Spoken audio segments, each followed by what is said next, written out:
What happens when a queen executes any servant who dares to look at her son? But one mysterious maid knows a secret so devastating it could bring down the entire royal dynasty.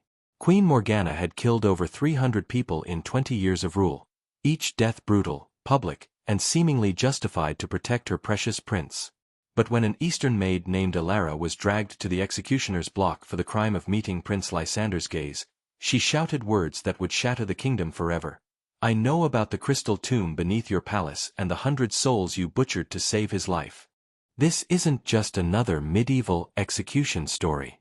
This is the moment when a blood-soaked secret buried for 15 years finally erupts to the surface, revealing a conspiracy that involves ancient guardian magic, forbidden life-binding rituals, and a desperate mother whose love transformed her into the kingdom's most prolific killer. Today I'm going to tell you an incredible dark fantasy thriller about a prince whose life was purchased with innocent blood, a maid whose true identity as the last surviving guardian could save or damn them both, and the twisted supernatural love story that emerges when ancient magic binds two souls across impossible odds. But first, tell me in the comments, what city are you watching from today? I love seeing our global community grow. And if you're ready for a story that combines Handmaid's Tale dystopia with Game of Thrones political brutality and supernatural horror that will leave you absolutely breathless, smash that like button and hit subscribe with notifications on. Because what that condemned maid knew about the prince's cursed bloodline and the crystal shard embedded in his palm, it's going to change everything you think you know about the price mothers will pay to save their children. Are you ready to discover the truth about the crystal tomb? The executioner's blade fell 3 times that gray morning, each stroke painting fresh crimson across the rain-slicked cobblestones of Ravencourt's central plaza. Queen Morgana stood rigid on the palace balcony, her obsidian crown catching the stormlight as thunder rolled overhead. Below, the headless bodies of 3 kitchen maids still twitched in their death throes. The youngest couldn't have been more than 16, a girl from the eastern provinces with golden hair now spread across the stones like a bloody halo. Her name had been Rosalie. She had arrived at the palace only 3 days prior, her crime being a single glance at Prince Lysander's pale features as he passed through the servants' corridor. The second maid, Clara, had simply looked in the wrong direction while polishing ceremonial silver. The third, Margaret, a senior maid trusted with the prince's chambers, had met his eyes directly when he stumbled during a dizzy spell, reaching out instinctively to steady him. All 3 had screamed their innocence as guards dragged them to the execution block. "Let this remind you all," the queen's voice cut through the rain like a blade, "that my son's gaze is sacred. Any servant who dares lift their eyes to Prince Lysander's face will meet the same fate." The crowd dispersed in terrified silence, leaving only the metallic scent of blood and the sound of rain washing crimson rivulets toward the drains. Hidden in the great hall's archway, Prince Lysander pressed his palms against his temples, violet veins pulsing beneath pale skin. The headaches had plagued him since childhood, but lately they'd evolved into something disturbing, the ability to feel other people's deaths as if they were his own. Each execution sent phantom agony through his skull. He experienced their terror, felt their life force drain away in waves of bone-deep cold. 3 more lives extinguished for glimpsing his face, and he had felt every moment of their dying. "Your Highness." The voice was soft as morning mist, tinged with an Eastern accent. "Are you unwell?"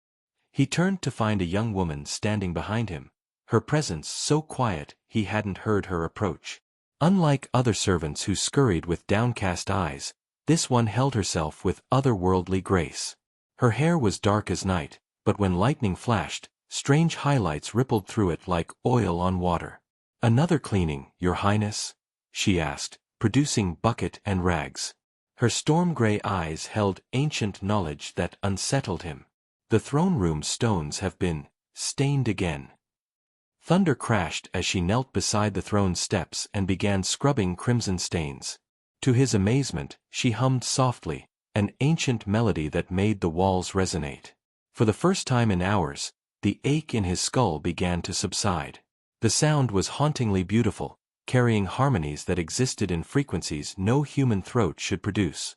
Her strange song seemed to absorb his anguish, transforming it into something bearable. "What is that song?" he asked softly. She paused, storm-gray eyes flicking up briefly. "A lament. For those who died without purpose." As if sensing his continued gaze, she looked up again. Their eyes met and held, his pale blue locking with her storm gray. The world tilted. Prince Lysander saw something impossible, a flash of violet light deep in her pupils, like crystal fire burning beneath ice. The moment shattered as iron-shod boots thundered down the corridor. "Seize her!" Captain Thorne's voice boomed. The Eastern maid looked upon His Highness. "She has violated the Queen's sacred law." But she didn't run. As iron gauntlets closed around her arms, she raised her chin defiantly and spoke words that froze every soul in the hall. "Execute me if you dare, your Majesty. But I know about the crystal tomb beneath your palace. I know about the 100 souls you butchered to fuel your forbidden magic. Kill me, and your precious son learns the truth about what you did to save his life 15 years ago." The silence that followed was complete. Every guard, every servant stood frozen as her words echoed through the hall like a death knell for secrets long buried. Queen Morgana's face went ashen as Alara's words echoed through the throne room. The assembled guards exchanged uncertain glances, training warring with superstitious dread. The throne room itself seemed to respond to the tension, shadows deepening despite blazing torches. "Mother!" Prince Lysander's voice cracked. "What does she mean? What crystal tomb?" The Queen's fingers tightened on her throne's armrests until the obsidian groaned. "Lies and superstition from a primitive mind. Execute her now, Captain Thorne, before her madness spreads." But Alara's gray eyes blazed with inner light that grew stronger with each moment. "Ask your son about his dreams, Majesty. Ask him about visions that tear through his sleep, crystal corridors dripping with ancient blood, voices whispering in dead tongues. Ask him about the 100 maids who scream his name in the language of the dead." Prince Lysander staggered as suppressed memories flooded back. The fever dreams from his childhood illness, the wasting sickness that nearly claimed his life in his 5th year. But now he realized they hadn't been dreams at all. They were memories of his mother carrying his burning form through corridors that pulsed with their own heartbeat. "The crystal passages," he whispered. "I remember. The cold. The singing. Ice pressed against my skin while fire burned in my veins." Queen Morgana rose like a vengeful goddess. "Silence her now." "She found the crystal tomb of the Whisperer clan, my people," Alara continued, her voice growing stronger. "The guardians of ancient magics your ancestors swore to protect. The tomb sealed for 1,000 years to contain a curse that could preserve life at the cost of innocent death." More memories flooded the prince, older, deeper memories that belonged to someone else. Robed figures moving through crystal chambers, voices raised in harmonies that made stone walls sing. "We were the keepers of the balance," she said, eyes never leaving the Queen's face. "For a millennium, my bloodline stood guard over powers that could reshape life and death. We understood the price such magic demanded. The ritual your mother performed required a blood sacrifice of unprecedented scope," Alara's voice cut through his visions. "Not just one life or 10, but 100 innocent souls to fuel magic that would bind your essence to the crystal heart. She spent months choosing victims from distant provinces, servant girls whose disappearances could be explained away." Queen Morgana's composure cracked. "You know nothing of what I endured. My son lay dying, his body racked with fever no healer could break. You didn't hold his burning form while he called out for death to take him. So you chose to become a butcher," Alara said quietly. "You murdered innocent girls to fuel magic you didn't understand." Prince Lysander felt the truth settling on his shoulders like a lead cloak. His life had been purchased with blood, his future built on murdered innocence. "How many?" he whispered. 107. Your mother was thorough in her preparations." "Enough." Queen Morgana shrieked, drawing her ceremonial dagger. Its edge was stained with crystallized blood that glowed faintly in the torchlight. "The curse worked, didn't it?" Alara's smile was sharp as winter wind. "Your son lived. The fever broke, the sickness fled, and he grew strong and healthy. But magic comes with prices you never calculated." She rolled up her sleeve with deliberate slowness, revealing a jagged shard of violet crystal embedded deep in her palm. The crystal pulsed with inner light, beating in perfect synchronization with Prince Lysander's heart. The ritual created a bond, Your Majesty. Your son's life became tied to the last surviving guardian of the crystal tomb, tied by blood and crystal and ancient oaths that not even death can break. Every breath he takes, I feel in my own lungs. Every beat of his heart echoes in my chest. She stepped closer, ignoring the swords pointed at her throat. Kill me, she whispered, her storm-gray eyes boring into the queen's. And he dies with me. The throne room fell into profound silence. Prince Lysander stared at the crystal shard in Alara's palm, recognition dawning like a cold sunrise. With trembling fingers, he pulled off his right glove, the silk glove his mother had insisted he never remove in public. There, embedded in his own flesh like a fragment of fallen star, was an identical shard of violet crystal. It pulsed with the same ethereal light as Alara's, the two stones beating in perfect synchronization like twin hearts sharing the same soul. Impossible, Queen Morgana breathed, but her voice carried terrible certainty. Alara stepped closer, moving with fluid grace despite the sword points tracking her. You feel it, don't you? The way your heart skips when mine races. The dreams we share of crystal corridors. The reason you see auras around people, the gift of the Whisperers runs in your blood now. Prince Lysander nodded slowly, his understanding of himself reshaping completely.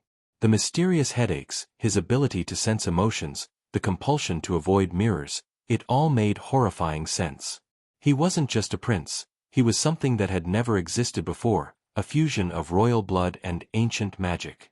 My people were guardians of the crystal tomb for 1,000 years, Alara continued, her voice heavy with ancestral grief. We understood the balance required to contain such power without being consumed. We lived in harmony with ancient magic, using it to guard against darkness. Through their shared bond, Prince Lysander felt her memories bleeding into his consciousness. He saw the Whisperer settlement as it had been, a hidden valley where crystal formations grew like trees and the air hummed with barely contained power. He felt the peace that had existed there, the careful traditions that had kept the world safe. But your mother, Alara's voice turned hard as winter ice, slaughtered every last member of my clan to steal our magic. Every guardian, every elder, every child who carried the bloodline, all cut down like wheat before the scythe, their blood used to power the very magic they had protected. The shared memories intensified. Prince Lysander experienced that terrible night from Alara's perspective, soldiers bearing the queen's crest turning the peaceful valley into a hellscape of fire and screaming. He felt her terror as a 7-year-old child, hidden in a root cellar while her family was butchered above. I was the only survivor, she whispered, hidden by parents who knew they were going to die, protected by their last desperate magic. I spent 3 days in that cellar, listening to the silence that followed the screaming. The crystal chose me to survive, she continued, holding up her marked palm. Not because I was special, but because someone had to carry the bloodline forward, to serve as a living key that could unlock the prison your mother made of the crystal tomb. Queen Morgana's composure shattered completely. With a snarl of rage, she drew her ceremonial dagger, the same blade used in the ritual 15 years ago, its edge still stained with crystallized blood. You think I don't know what you are, creature? She spat. I've spent 15 years studying the texts I stole from your burning village, learning to control the power I claimed. If the bond can be forged through blood and crystal, then it can be broken the same way. She lunged forward, driving the blade toward Alara's palm. I'll cut that cursed shard from your flesh. The moment the dagger's point touched crystal, Prince Lysander screamed. The sound was beyond human, a wail that shattered every piece of glass in the throne room. He collapsed, his own crystal flaring with violet fire as phantom agony tore through his palm. Blood seeped from his eyes, ears, and nose. Queen Morgana jerked the blade back, staring in horror at her son's convulsing form. Alara dropped to her knees beside him, pressing her wounded palm against his. The moment their crystals touched, both shards pulsed with synchronous light, and his screams subsided. Now you understand, Alara whispered. We are two halves of one curse. Harm me, and you destroy him. The magic you stole has bound us across blood and bone and soul." The queen backed away, dagger trembling. For the first time in 15 years, she looked truly afraid. "What do you want?" she managed.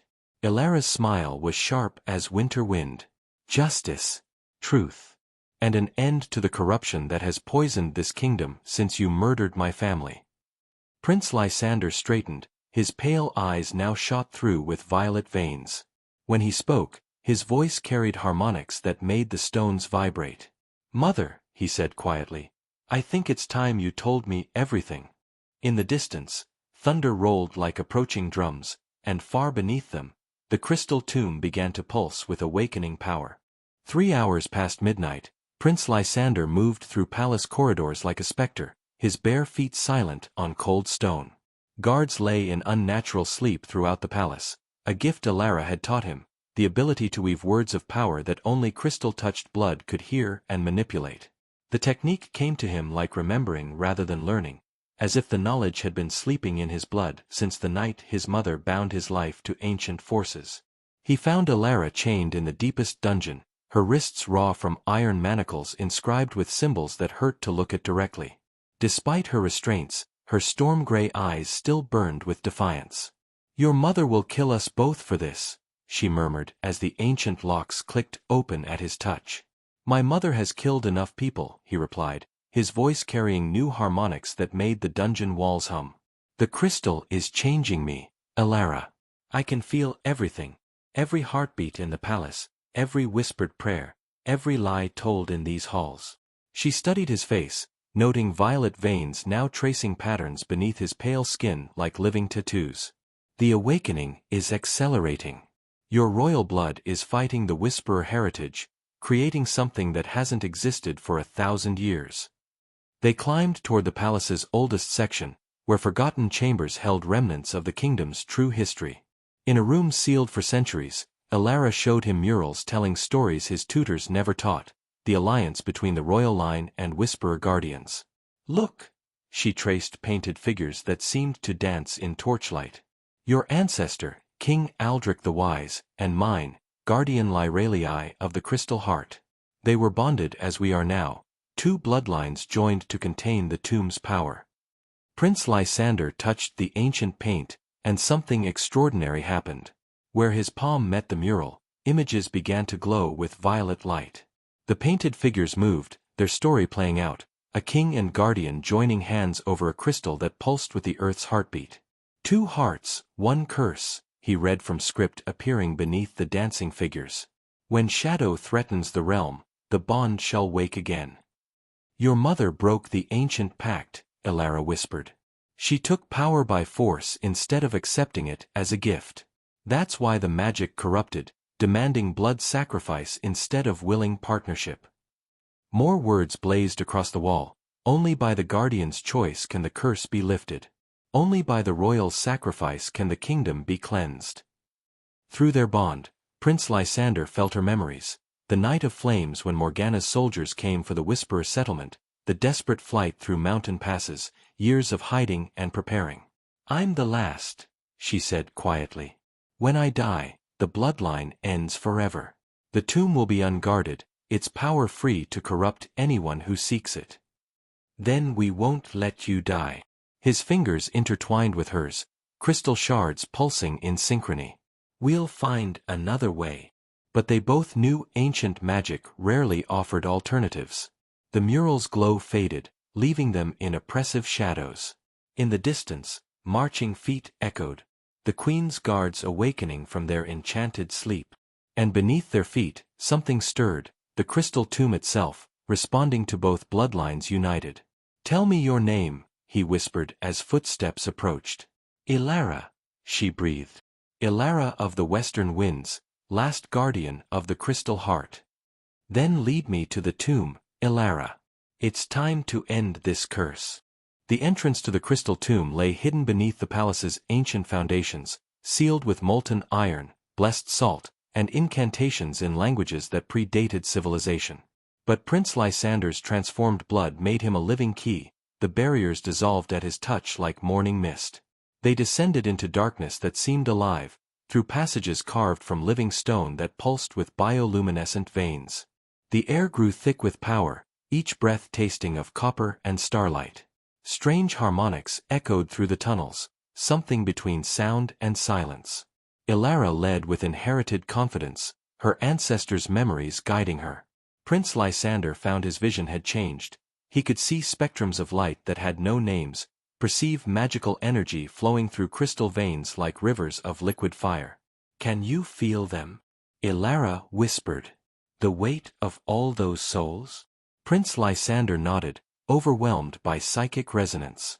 He could hear them, voices of 107 murdered innocents, their life force channeled into the crystal matrix that had saved his childhood self.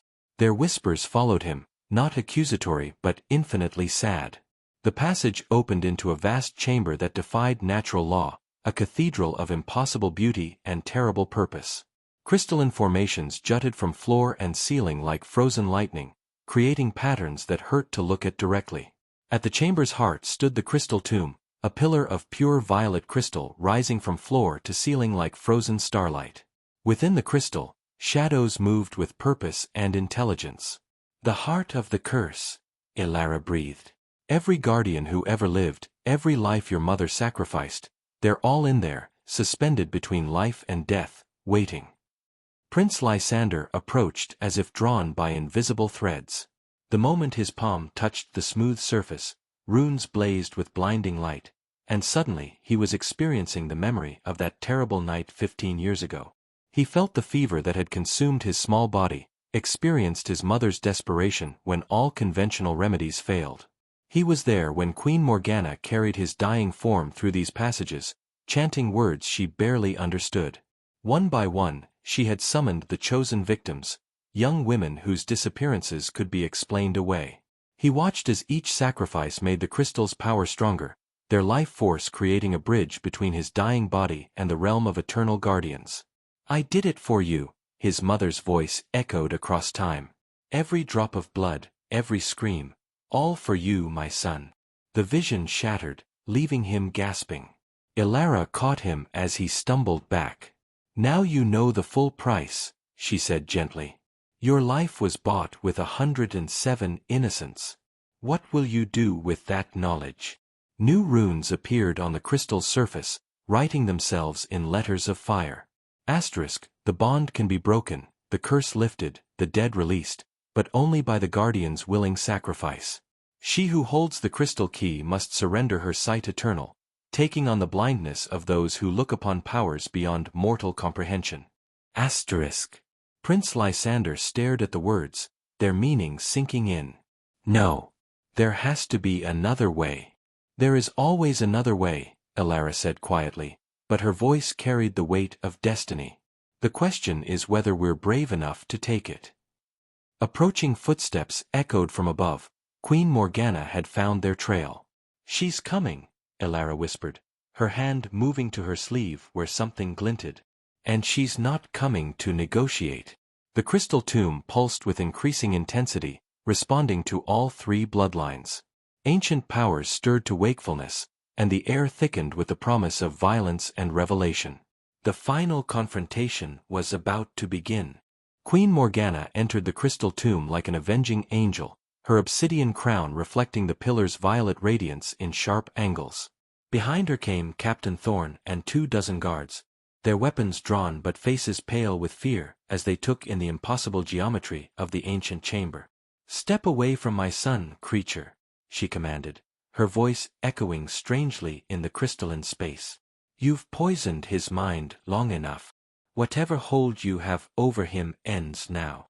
Prince Lysander moved protectively in front of Ilara, his transformed features noble in the supernatural light. "The only poison in this kingdom comes from your crown, mother. How many more innocents must die to protect your secrets?" "Innocents?" Queen Morgana's laugh was sharp as breaking glass. "You think the maids I chose were innocent? They were spies, assassins, enemies who would have seen you dead before your 16th birthday. Every execution was justice."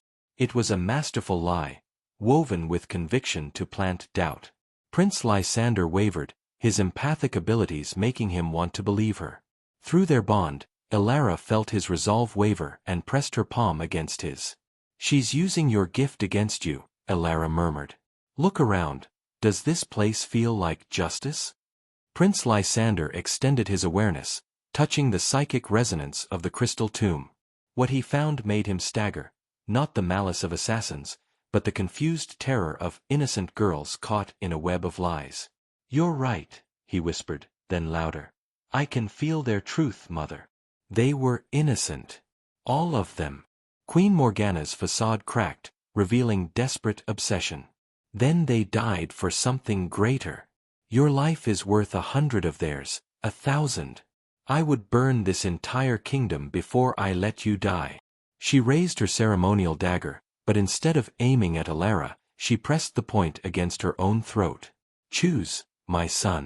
Let me end this curse the only way I can, or watch your precious guardian condemn you both to eternal servitude." "Mother, no." Prince Lysander started forward. It was exactly what she'd been waiting for. With inhuman speed, Queen Morgana pivoted and drove the blade toward Elara's heart, not to kill quickly, but to wound fatally, forcing her son to watch his bonded companion die slowly. Elara moved without thought, throwing herself sideways. The dagger found her shoulder instead of her heart, and as her blood touched the blade, the crystal shard in her palm erupted with blinding light. The effect on the crystal tomb was immediate and catastrophic. The pillar began to pulse like a massive heartbeat, light growing brighter with each beat. Cracks appeared in the chamber's walls as power long contained began to break free. "What have you done?" Queen Morgana screamed, but her voice was already growing distant. Elara looked at the crystal shard in her palm, now glowing so brightly it was visible through her flesh. "I've awakened the Guardian's true power. The crystal recognizes royal blood mixed with guardian blood, freely given. The curse is starting to unravel." The pillar's light reached crescendo, and suddenly they could all see the shadows within, not just murdered maids, but ancient guardians themselves, stirring from their millennium of sleep. And they were angry. Queen Morgana began to scream as spectral hands reached through crystal toward her, seeking the one who had perverted their sacred charge.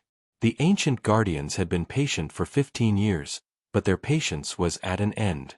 The crystal tomb filled with voices that had been silent for 1,000 years, triumphant songs of awakened guardians rising from enforced slumber. Prince Lysander watched in awe as his mother was surrounded by figures of living light, their forms shifting between ancient whisperer guardians and innocent maids whose life force had been stolen. The spectral figures moved with purpose, their ethereal hands reaching toward the queen with the patience of justice too long delayed. There was no malice in their approach, only deep sorrow of those forced to watch their sacred trust violated. "Choose quickly," Elara gasped, blood seeping from her shoulder wound. "The magic is wild now, seeking balance. It will take her life to restore what was stolen, but only if you allow it." Queen Morgana's screams had become wordless, her body dissolving at the edges as stolen magic was drawn back into the crystal tomb. But her eyes remained fixed on her son with desperate, unconditional love. "She's still your mother," Elara whispered, understanding his conflict through their bond. "Whatever else she's done, she loved you enough to damn herself." Prince Lysander stepped forward, moving through the spectral guardians like morning mist. "Mother," he called out, his voice carrying harmonics that cut through the spiritual storm. "I forgive you." The words had power in this place of ancient magic. Queen Morgana's dissolution slowed, her form solidifying enough for speech. "My son. I only wanted—" "I know," he said gently. "But love without wisdom is just another form of destruction." He turned to the crystal pillar where guardian spirits waited. "I offer myself as the new guardian. Let her sins be mine to bear. I will take the blindness that sees all truths." "No." Elara struggled to her feet, gray eyes blazing. "That's not how this ends. The curse doesn't require another guardian, it requires balance. Let us restore the ancient partnership properly." She pressed her bleeding palm against the crystal pillar, and Prince Lysander understood. He placed his hand beside hers, their crystal shards touching through the ancient stone. Light exploded through the chamber, not harsh violet of corruption, but warm gold of willing partnership. The voices of the dead shifted from accusation to blessing, their imprisonment finally ended. Queen Morgana's scream became a sigh of release as stolen magic flowed back to its rightful guardians. When the light faded, the crystal tomb had transformed. The harsh formations had softened into natural beauty, and the oppressive weight of suffering had lifted. The pillar still stood at the chamber's heart, but now it pulsed with gentle warmth rather than consuming hunger. Prince Lysander opened his eyes to find them wrapped in soft cloth. Not the blindness of punishment, but the ritual covering of a guardian who had chosen to see with more than mortal sight. Through his bond with Elara, he could perceive the world in ways that transcended physical vision. "Now, Your Majesty," Elara said, her voice warm with affection as she adjusted his silk blindfold, "no maid will ever die for looking upon your eyes again." He smiled, finding her hand with perfect certainty despite his covered eyes. "And no guardian will stand watch alone." Above them, in the palace they would soon rule together. Servants whispered of a new age beginning, one where ancient partnerships would replace ancient fears, where the sight that mattered most was the vision to see each other's truth. The crystal tomb hummed with contentment, its guardians finally at peace. The balance had been restored, the curse lifted, and the world could begin to heal. The story of the queen who executed any maid who looked at the prince had ended, but the tale of the guardian and the king who ruled with wisdom and compassion was just beginning. 6 months had passed since the night the crystal tomb sang with freedom, and Ravencourt had transformed beyond recognition. Where once servants scurried through corridors with downcast eyes, now they walked with dignity, their faces no longer masks of terror but expressions of cautious hope. King Lysander, for he had accepted the crown after Queen Morgana's dissolution into starlight, ruled from a throne room where the bloodstains had been replaced with intricate mosaics telling the true history of the kingdom. Each tile depicted scenes of the ancient partnership between the royal line and the Whisperer Guardians, ensuring that future generations would never forget the price of breaking sacred trusts. The silk blindfold he wore had become a symbol not of punishment, but of wisdom that transcended physical sight. Through his bond with Elara, he could perceive the emotional currents that flowed through his subjects, could sense deception and truth with equal clarity, could feel the very heartbeat of his kingdom as if it were a living entity breathing in harmony with his own soul. "Your Majesty," Captain Thorne announced, his voice carrying none of the harsh authority it had possessed under Queen Morgana's reign, "the delegation from the northern kingdoms has arrived. They seek an audience regarding the unusual reports they've received about Ravencourt's transformation." Lysander smiled, his hand finding Elara's with the perfect certainty that had developed between them. She stood beside his throne not as a servant or even as a queen, but as something new, a guardian queen, her storm-gray eyes now permanently touched with violet light that marked her as the last keeper of ancient wisdom. "Let them come," Lysander said, his voice carrying harmonics that made the crystal formations adorning the throne room sing in soft response. "It's time the world learned that there are powers older and wiser than mere political alliances." The delegation that entered was led by King Aldwin of Nordmark, a man whose reputation for cunning and ruthlessness had made him feared across the continent. He strode forward with the confidence of someone accustomed to intimidating lesser rulers, but his steps faltered as he took in the transformed throne room. The walls themselves seemed alive with flowing patterns of light that followed no natural source. Crystalline formations grew from floor and ceiling like frozen music, their surfaces reflecting not just images but emotions, desires, the hidden truths that lurked in the hearts of all who entered. And at the chamber's heart sat a king whose blindfolded gaze seemed to see straight through to the soul. "King Lysander," Aldwin began, his voice carefully controlled despite the unease that radiated from him like heat from a forge. "We have heard disturbing reports. Stories of magic returning to the world, of ancient powers awakening, of a kingdom ruled by forces that should have remained buried in legend." "And what disturbs you about such reports?" Elara asked, her voice carrying the musical quality that had first drawn Lysander to her in that blood-stained corridor. "Are you afraid that your own secrets might be brought to light?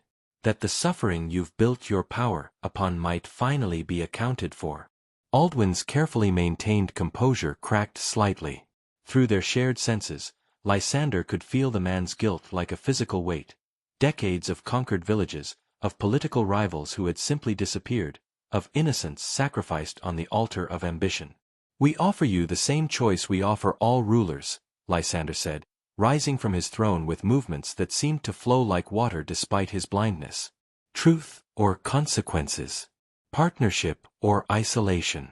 The old ways of ruling through fear and deception are ending, King Aldwin. The question is whether you'll adapt or be left behind." "You speak of partnership," Aldwin snarled, his diplomatic facade finally falling away completely. "But I see only a blind boy playing with forces he doesn't understand. Magic died out for good reason. It makes madmen of those who wield it." The crystal formations in the throne room began to pulse with brighter light, responding to the emotional tension in the chamber. Several of Aldwin's guards stepped backward nervously as their own reflections in the crystal surfaces began to show not their physical forms but the true shapes of their souls, twisted and dark with the weight of unpaid debts. "Magic didn't die," Elara said quietly, her storm-gray eyes now blazing with the full power of her awakened heritage. "It was murdered. Suppressed by those who feared that justice might finally have the tools it needed to hold the powerful accountable for their crimes." She gestured toward the largest crystal formation, and suddenly the chamber filled with visions, not illusions, but actual memories drawn from the psychic resonance that permeated all things. They saw King Aldwin's forces burning villages that had refused to pay tribute, watched him order the execution of children whose only crime was being born to parents who opposed his rule, witnessed the slow starvation of entire regions whose resources he had stripped away to fund his wars of conquest. "The crystal tomb showed us something important," Lysander said, his voice carrying both compassion and inexorable authority. "Every action echoes through time. Every choice creates ripples that eventually return to their source. Your kingdom's subjects cry out for justice, King Aldwin, and their voices have reached us across the miles." Aldwin drew his sword with a desperate snarl, but the blade stopped mere inches from Lysander's throat, held back by an invisible force that made the very air shimmer with contained power. "You cannot threaten a sovereign ruler in his own domain," he gasped. "There are laws, treaties, protocols that govern how kingdoms interact." "There are laws," Elara agreed, stepping forward with predatory grace. "But they're older than your treaties, deeper than your protocols. The law of consequence. The law of balance. The law that says innocent blood cries out for justice until that debt is paid." The crystal formations began to sing now, a harmony that seemed to come from the very stones of the palace itself. The sound was beautiful and terrible, carrying within it the voices of every innocent who had ever died at the hands of the powerful, every child who had starved while rulers feasted, every dream that had been crushed beneath the weight of uncaring ambition. "We offer you redemption," Lysander said, his blindfolded gaze somehow boring into Aldwin's soul with the intensity of sunlight focused through a lens. "Return to your kingdom. Free the prisoners you hold unjustly. Feed the hungry you have ignored. Restore what you have stolen. Accept a guardian of your own to help guide your choices toward wisdom rather than cruelty." "And if I refuse?" Aldwin whispered, though they all knew he could feel the answer in the way the very air around him seemed to press inward like the weight of accumulated guilt. "Then the crystal network awakens fully," Elara said simply. "Every tomb, every buried cache of whisperer magic, every hidden reservoir of ancient power that has slept for centuries. They all sing the same song now, the song of balance being restored. Your subjects will hear that song, King Aldwin. They'll remember what justice feels like. And they'll decide for themselves whether you deserve to keep the crown you've stained with innocent blood." Aldwin's sword clattered to the floor as his strength failed him. Around the throne room, his guards were on their knees, overwhelmed by visions of their own crimes playing out in crystalline reflection. The weight of truth was a burden few could bear when it came all at once. "Please," he whispered. "I never meant. I thought I was protecting my people, building something that would last." "Every tyrant believes their cruelty serves a greater good," Lysander said gently, extending his hand toward the broken king. "But the road to wisdom begins with admitting that good intentions cannot wash away innocent blood. Will you accept our guidance? Will you let us help you build something better?" Through the crystal network that now connected awakened sights across the continent, they could feel other kingdoms stirring. Other rulers beginning to sense that the age of ruling through fear alone was ending. Some would resist, there would be wars, conflicts, the painful birth of a new era. But others, like King Aldwin, would choose the harder path of genuine redemption. "The choice is always yours," Elara said as the broken king slowly reached out to take Lysander's offered hand. "But choose quickly. The network grows stronger every day, and soon there will be nowhere left to hide from the consequences of our actions." As King Aldwin's fingers touched Lysander's palm, the crystal formations erupted in a symphony of light that could be seen from miles away, a beacon announcing to the world that another ruler had chosen partnership over dominion, wisdom over strength, justice over expedience. The age of the Crystal Kings had begun, and across the continent, the ancient guardians stirred in their long-hidden tombs, ready to guide humanity toward a future where power served justice rather than the other way around. In the depths of Ravencourt, the original crystal tomb hummed with satisfaction, its purpose finally fulfilled. The balance that had been broken so many centuries ago was being restored, one choice at a time, one ruler at a time, one kingdom at a time. And in the throne room where it had all begun, a blind king and his guardian queen continued their vigil, ensuring that the mistakes of the past would never again be allowed to darken the future.